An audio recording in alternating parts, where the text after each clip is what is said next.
A maioria gosta de ler ou ouvir sobre mistérios não resolvidos, pois adoramos especular o que pode ter acontecido.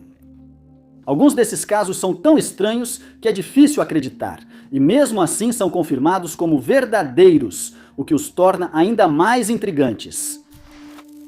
Número 10. Quando vemos relatos de luzes estranhas no céu, muitos pensam em OVNIs, já que a maioria desses relatos é incluída entre as centenas de milhares de relatos de avistamento de naves extraterrestres pelo público.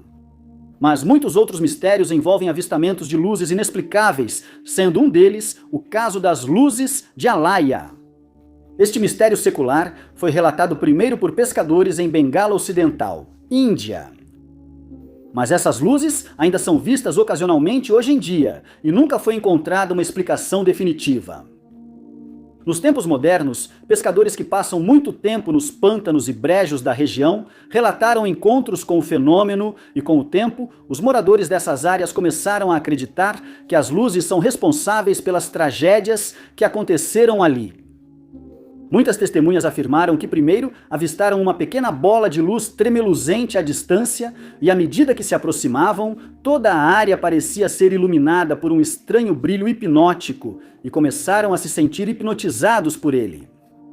Muitos pescadores foram encontrados depois, confusos, e relataram que, ao verem as luzes, logo perderam a noção de onde estavam e foram parar em um lugar para onde não tinham intenção de ir. A maioria das pessoas que viu as luzes de Alaya as descreve como azul, branca ou amarela, frequentemente confundidas com lanternas queimando à distância. Curiosamente, elas são vistas tanto durante o crepúsculo quanto tarde da noite, mas nunca durante o dia. Apesar de serem comuns na Índia, também foram vistas diversas vezes em Bangladesh, no Reino Unido, onde são chamadas de Will o' the Wisp, Finlândia, Austrália, América do Norte e do Sul. Na Finlândia, acredita-se que ver uma dessas luzes indica o local de um tesouro enterrado, embora isso seja apenas uma lenda urbana. Nos Estados Unidos, muitos acreditam que são espíritos de quem morreu na região, mas a maioria das testemunhas não sabe explicar o que viu. Embora todas essas teorias tenham ganhado força ao longo dos anos, especialmente na internet, cientistas também tentaram encontrar uma explicação plausível para os avistamentos e sugeriram algumas teorias plausíveis, embora não comprovadas. A teoria mais frequentemente apresentada é que as luzes se formam graças ao gás de pântano ou metano, já que o metano produz luz quando oxida. Outros acreditam que as chamas são criadas por gás, escapando debaixo dos pântanos, e que as luzes só são vistas em pouca luz devido à natureza quase transparente da chama que é produzida. Depois, há a teoria de que as luzes são resultado da decomposição aeróbica, que é quando matéria orgânica, como a flora do pântano, começa a apodrecer. As plantas afundam no fundo do pântano, onde são cobertas por terra e se decompõem mais rápido. Às vezes, o resultado é uma mistura de gases com fosfina, explicando as cores relatadas, pois a luz surge quando metano e fosfina se misturam, podendo a fosfina entrar em combustão espontânea. Por enquanto, as luzes de Alaya ainda não foram explicadas de forma definitiva, e mais pesquisas são necessárias antes que possamos entender completamente o que causa o fenômeno. Número 9. A expressão Broken Arrow é usada pelos militares dos Estados Unidos para descrever um acidente envolvendo uma arma nuclear como lançamentos acidentais. Ou uma dessas armas sendo perdida ou roubada, ou uma situação em que uma arma foi danificada sem representar ameaça para ninguém. Por isso, ninguém nas Forças Armadas quer ouvir essa expressão. Mas, em 1958, foi exatamente isso que aconteceu durante um incidente que até hoje permanece sem solução. No dia 5 de fevereiro daquele ano, um bombardeiro B-52 estava sendo pilotado pelo coronel Howard Richardson e decolou da base aérea de Homestead, na Flórida. Ele estava fazendo o papel de um avião inimigo que carregava uma bomba de nitrogênio durante um dos exercícios militares da Força Aérea. Pediram que ele voasse ao norte até a costa de Savannah antes de voltar. Durante a Guerra Fria, os Estados Unidos acreditavam que a União Soviética atacaria em algum momento. O receio era o uso de armas nucleares. Por isso, os treinamentos preparavam pilotos da Força Aérea dos Estados Unidos para essa situação. Richardson estava fazendo o papel de um avião inimigo, enquanto o tenente Clarence Stewart pilotava outro avião na área e fazia o papel de um piloto interceptador dos Estados Unidos. Ele alcançou Richardson, mas logo cometeu um erro do qual se arrependeu. Em determinado momento, ele se aproximou demais do avião de Richardson e atingiu a asa direita do B-52. Isso quase arrancou um dos motores do avião e destruiu o tanque de combustível. Richardson logo percebeu que estava em apuros e, apesar das tentativas, não conseguiu controlar o avião. O avião imediatamente perdeu 18 mil pés de altitude e, ao cair até 20 mil pés, Richardson finalmente conseguiu retomar o controle. Enquanto isso, Stewart saltou com paraquedas e planava em segurança até o chão. Richardson foi obrigado a continuar voando, pois transportava uma bomba de hidrogênio real, 100 vezes mais potente que a usada em Hiroshima. Ele conseguiu chegar quase até a base aérea Hunter, em Savannah, mas não tinha certeza de que conseguiria pousar em segurança e, por isso, decidiu se livrar da bomba, lançando-a do avião no Warsaw Sound, que fica perto da ilha Taibi, na Geórgia. Como a água é rasa na maior parte da enseada, ele achava que a bomba seria facilmente encontrada e recuperada, mas depois viu que não era assim. Ele retornou ileso à base e a busca começou imediatamente. Marinha, Guarda Costeira e Força Aérea procuraram onde Richardson lançou a bomba, mas não a encontraram. Os mergulhadores não conseguiram encontrar nenhum sinal dela, mesmo usando sonar, e os cabos de arrasto também não conseguiram localizá-la. A busca durou um mês inteiro, mas, inexplicavelmente, o artefato nunca foi encontrado e continua desaparecido até hoje. Número 8. Arqueólogos encontraram evidências de que certas civilizações antigas obtiveram conhecimento sobre o sistema solar, considerado além de sua compreensão na época. Muitos acreditam que Stonehenge, na planície de Salisbury, Inglaterra, seja um exemplo disso, embora especialistas ainda não saibam ao certo o propósito dessas estruturas famosas. A maioria dos especialistas acredita que o local era usado em cultos aos ancestrais, cerimônias de sepultamento ou rituais espirituais, mas nunca houve uma resposta definitiva, o que também ocorre com outro local enigmático, Nabta Playa. O arqueólogo americano Fred Windorf descobriu o local durante o planejamento de uma barragem pelo governo egípcio no rio Nilo. A barragem teria causado a inundação e perda de locais importantes, como Nabta Playa. Então a Unesco decidiu intervir. Eles forneceram recursos ao governo para realocar estruturas importantes. Enquanto todos focavam nesses monumentos, Windorf iniciou escavações em outro ponto do deserto do Saara. Ele e seu guia beduíno encontraram os megalitos que formavam Nabta Playa. Inicialmente não deram importância às estruturas, achando que eram naturais. Mas, ao examinarem mais de perto, perceberam que haviam feito uma descoberta importante. Esse estranho círculo de pedras está localizado no deserto da Núbia, a cerca de 1.100 quilômetros das Grandes Pirâmides. Estima-se que tenha cerca de 7.000 anos, sendo um dos círculos de pedra mais antigos já descobertos. Windorf então percebeu que as pedras pareciam perfeitamente alinhadas com as estrelas e chamou um especialista em arqueoastronomia. Ele descobriu que algumas das pedras teriam se alinhado com Arcturus, Sirius e Alpha Centauri há muito tempo, e que outras pareciam se alinhar com as estrelas da constelação de Órion. Especialistas acreditam que ele servia para prever os solstícios e foi construído por uma tribo nômade que passou pela região. Alguns especialistas acreditam que Nabta Playa foi a primeira tentativa humana de prever solstícios e a temporada de monções. Escavações no local mostraram que cabras e outros animais de criação foram enterrados ali, além de uma grande rocha esculpida como uma vaca encontrada pelos arqueólogos. Por isso, alguns especialistas acreditam que os nômades que construíram Nabta Playa viam as vacas como sagradas e possivelmente as adoravam. Durante milhares de anos, pessoas podem ter vivido nessa área até que o deserto secou e elas precisaram se mudar, deixando o estranho monumento para ser redescoberto depois. A princípio, eles podem ter tentado permanecer no local, construindo sistemas de irrigação que aproveitavam ao máximo a água disponível. Mas com o tempo, a área teria se tornado árida e inabitável, forçando-os a procurar um novo lar. O local foi marcado como o primeiro onde sinais de sorgo foram encontrados. As sementes da planta foram achadas entre restos de cabanas antigas e, ao que tudo indica, foram gradualmente comercializadas com viajantes que as levaram para a Índia. Não se sabe como esses povos nômades obtiveram o conhecimento astronômico evidente em Nabta Playa, e isso segue sendo um mistério possivelmente sem solução. Número 7. Durante a revolução que ocorreu na Rússia, em 1917, Alexandre Kerensky conseguiu tomar o poder do czar Nicolau II, o último imperador e czar da Rússia, da famosa família Romanov.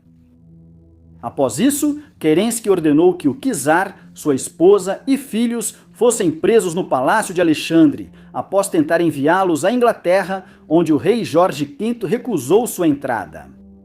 Kerensky teve que enviá-los para outro lugar e escolheu Tobolsk. Mas ele garantiu que o czar e sua família seriam bem cuidados, pois permitiu que eles enchessem um trem com seus pertences antes de serem exilados. Além de roupas, comida e suprimentos, a família levou 3 potes de cristal com joias e objetos de valor escondidos de olhares curiosos. Os potes estavam cheios de joias com diamantes, pedras preciosas e ouro, que valeriam uma fortuna até hoje. Ao chegar em Tobolsk, a família pôde viver no palácio do governador e passou a maior parte do tempo com monges e freiras. Mas logo, a Revolução de Outubro começou e a família foi forçada a se mudar, tornando suas vidas exponencialmente mais difíceis. O contingente inicial que foi enviado para Ekaterimburgo enviou uma mensagem ao czar e à sua família, avisando-os de que enfrentariam condições muito mais difíceis do que estavam acostumados, até mesmo em Tobolsk. Eles esconderam seus objetos de valor, deixando os potes aos cuidados das freiras e monges amigos da família. Os Romanov então viajaram para Ekaterimburgo, onde tiveram um fim trágico. Enquanto isso, um monge enterrou os 3 potes deixados sob seus cuidados e das freiras. Mas os bolcheviques logo descobriram o tesouro e enviaram homens a Tobolsk. Lá, o monge foi identificado e forçado a revelar o local do tesouro, mas convenceu-os de que só havia enterrado um pote. Ele foi desenterrado e apreendido, enquanto os outros 2 potes ficaram enterrados. Até hoje, o tesouro restante é considerado o prêmio máximo quando se trata de caça ao tesouro. E muitas pessoas tentaram encontrar os 2 potes restantes, mas sem sucesso. Mas esse não é todo o tesouro do czar que foi perdido. Quando os soviéticos ficaram sem dinheiro, venderam objetos valiosos de palácios e igrejas a colecionadores ocidentais. Esses itens incluíam as joias da coroa do czar, ovos Fabergé extremamente valiosos, o sabre do czar, que continha vários diamantes, o ovo do jubileu holandês, que é considerado um dos mais belos que Fabergé já criou, e uma tiara de feixe de trigo, que é feita de ouro, platina, safira e diamantes.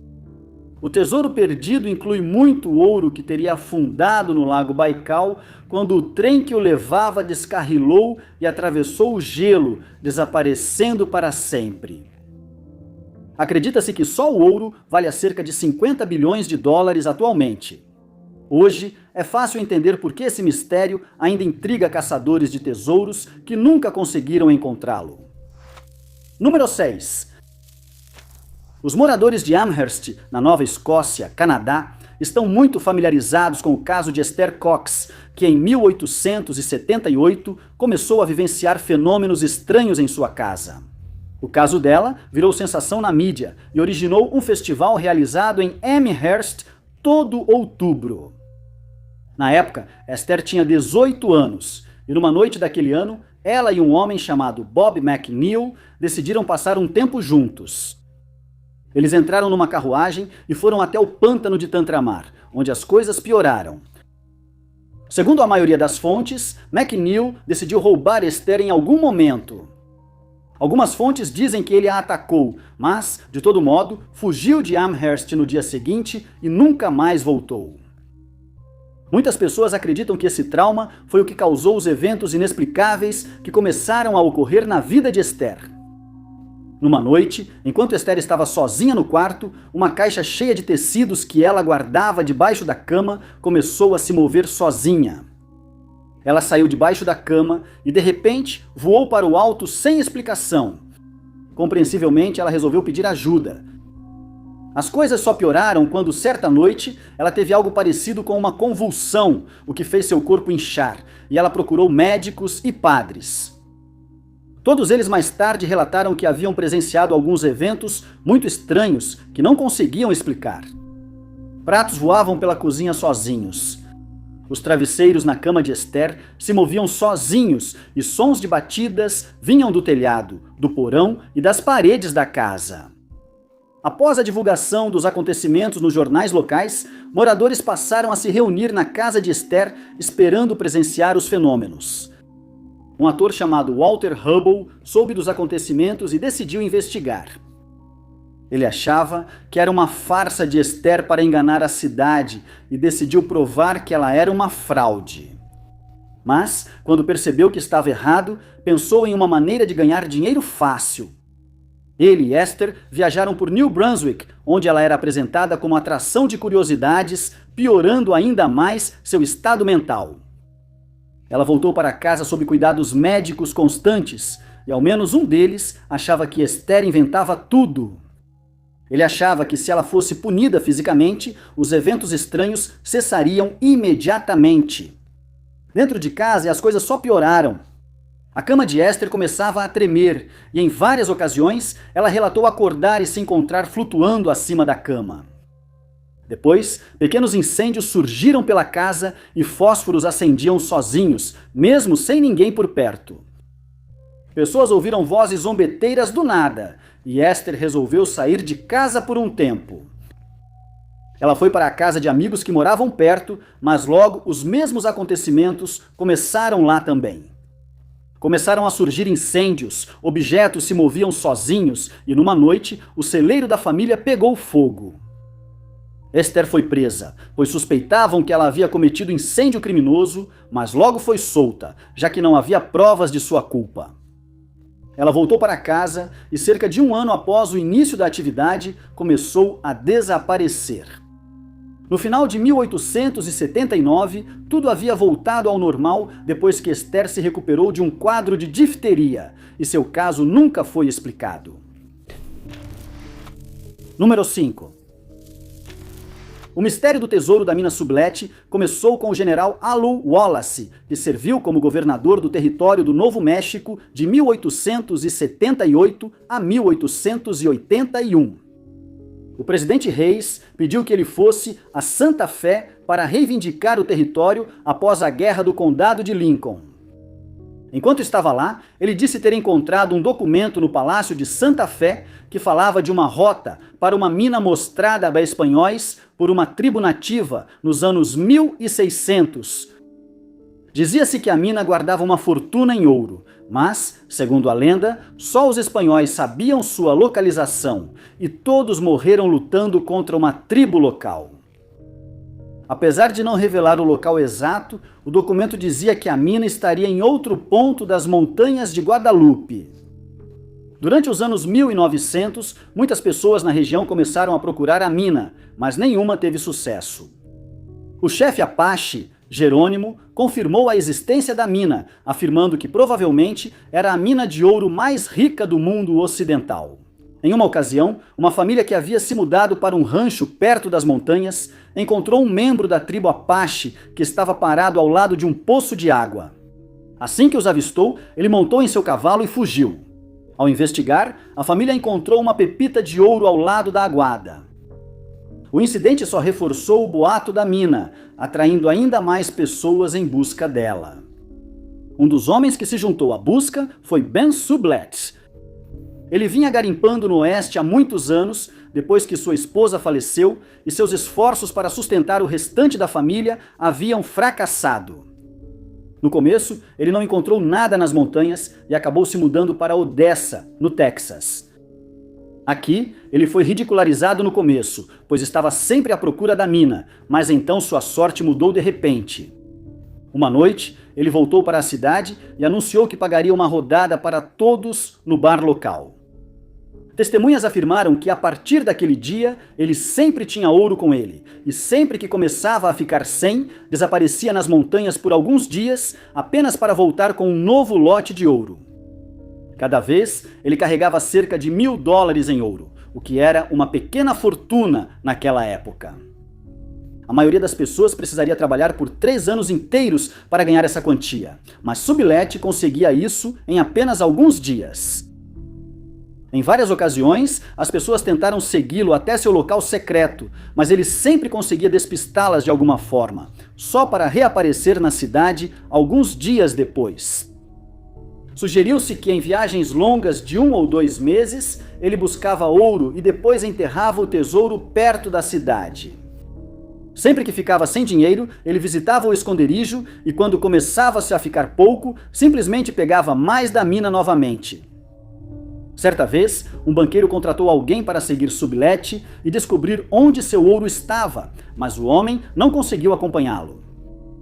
Sublett faleceu em 1892, levando consigo o segredo da localização da mina, e até hoje ela nunca mais foi encontrada. Número 4. É impressionante como tantas histórias de casas assombradas começam com famílias mudando para o que acham ser a casa dos sonhos. E o estranho caso de Ed e Mary Woods certamente não é exceção. O casal se mudou para uma nova casa na Rua 37, em Vancouver, em dezembro de 1994, junto com suas 2 filhas. No início, gostaram de morar na casa, mas cerca de 7 meses depois, o pesadelo começou. Mary foi a primeira a notar coisas estranhas na casa. Ela disse a Ed que vinha ouvindo o som de uma caixa de música tocando no meio da noite e que, ao investigar, seguiu o som até o escritório dele. Mas quando ela entrou, a música parou de repente e ela não conseguiu encontrar a caixa. Ela ouviu a mesma música várias vezes, mas nunca identificou a origem. Então, um dia, enquanto Ed estava dentro do escritório com a porta fechada, ele percebeu que alguém estava mexendo na maçaneta. Ele presumiu que era uma de suas filhas tentando pregar uma peça nele e decidiu pregar uma peça nela também. Ele se aproximou silencioso da porta e a abriu de repente, esperando ver sua filha assustada. Quando a porta se abriu, não havia ninguém. Ele imediatamente foi até cada quarto da casa e viu que Mary e as 2 meninas estavam todas dormindo profundamente. Ele tinha certeza de que havia uma explicação racional. Então ele e Mary consultaram um sismólogo que confirmou que não houve atividade sísmica naquela noite. Eles ficaram sem explicação, mas isso era apenas o começo dos problemas da família. Certa noite, Maria ficou apavorada ao ver a figura de uma mulher de camisola, com um lenço na cabeça, parada dentro da casa, aparentemente sem saber onde estava. Ela pesquisou e descobriu que aquela mulher morou na casa anos antes de falecer de câncer. Depois, descobriu-se que as 2 filhas da mulher costumavam dormir no mesmo quarto de Ed e Maria, e eles achavam que ela estava indo ver as filhas quando foi vista. Depois, Maria foi contatada por uma amiga da antiga moradora que disse que ela e Maria pareciam gêmeas. Ela achava que isso explicava a atração do espírito por ela e suas 2 filhas. Pouco depois desse avistamento, Eduardo teve um também. Ele disse a Maria que certa noite, ao entrar na sala de estar, se assustou ao ver um homem parado. Ele o descreveu vestido como um jogador de cartas de barco a vapor, de bigode grosso. Ed ficou paralisado no lugar e percebeu que a figura não se mexia nem um pouco. Por fim, o homem simplesmente desapareceu, como se nunca tivesse realmente estado ali. Em uma ocasião, Mary e uma de suas filhas estavam assistindo televisão quando ela ouviu sua filha rindo e olhou para ver o motivo. Para sua surpresa, a filha dormia profundamente e ela notou que o som vinha de outro lugar. Depois disso, ela e Ed frequentemente viam uma garotinha correndo pela casa, que ria sempre que era notada. Um dos eventos mais assustadores e frequentes para a família ocorria sempre que alguém estava no chuveiro. Uma mão invisível os tocava ou tentava abraçar, e isso também ocorreu com seu filho durante uma visita. Esses eventos eram seguidos por móveis se movendo sozinhos e objetos flutuando no ar sem explicação.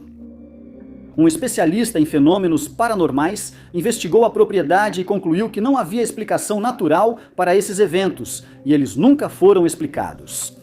Número 3. Quando se trata de forjar espadas, qualquer ferreiro competente vai confirmar que quanto maior o teor de carbono do aço utilizado, mais forte a arma se tornará depois de temperada.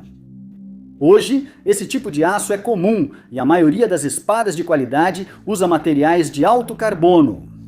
Na época das explorações vikings, o aço carbono era raro ou impossível de obter, tornando o mistério das espadas Ulfbert ainda mais intrigante. Dezenas dessas espadas já foram encontradas por arqueólogos na Europa, mas especialistas ainda não desvendaram como foram feitas.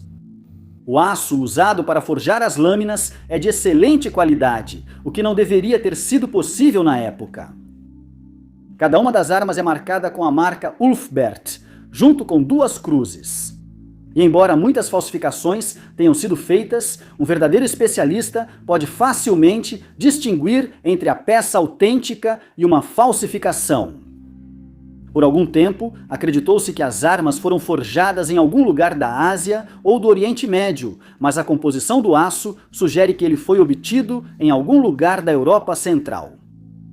As espadas foram datadas de aproximadamente 800 a 1000 depois de Cristo, mais ou menos na mesma época em que o aço de Damasco estava sendo produzido no Oriente Médio.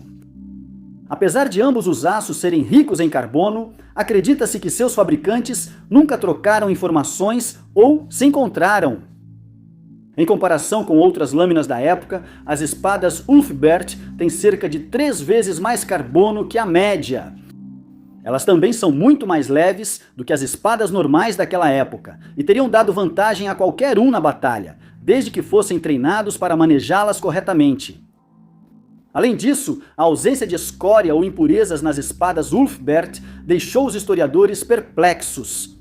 Acreditava-se por algum tempo que os processos necessários para remover a escória do aço só surgiram durante a Revolução Industrial, mas, de alguma forma, os vikings conseguiram dominar essa habilidade séculos antes. Em determinado momento, um experiente ferreiro chamado Richard Führer decidiu forjar uma dessas lâminas com máquinas e técnicas modernas e mais tarde afirmou que foi a lâmina mais complicada que já havia criado. Desde então, sugeriu-se que ferreiros vikings eram também alquimistas, pois conseguiram incorporar materiais com alto teor de carbono ao aço dessas espadas. Algo que deveria ser impossível na época, já que a forja utilizada teria que ser aquecida a pelo menos 3.000 graus Fahrenheit.